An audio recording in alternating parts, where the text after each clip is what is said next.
Hi everyone, today I'm going to show you how to insert or delete a column or a row in Excel using the short keys from the keyboard.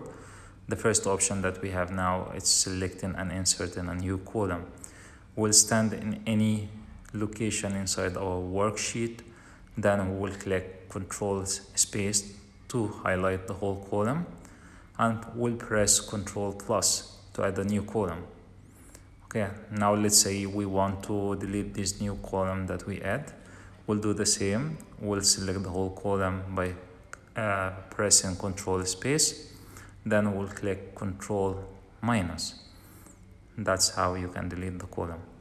And if you want to insert a row, we'll use the same logic. We'll stand any place and we'll click Shift space, and after that Ctrl plus to add a new row. And in order to delete this new row, we'll do the same by selecting the row by clicking Shift space, then Ctrl minus from the keyboard. Thank you for watching. Please don't forget to like the video and subscribe to the channel.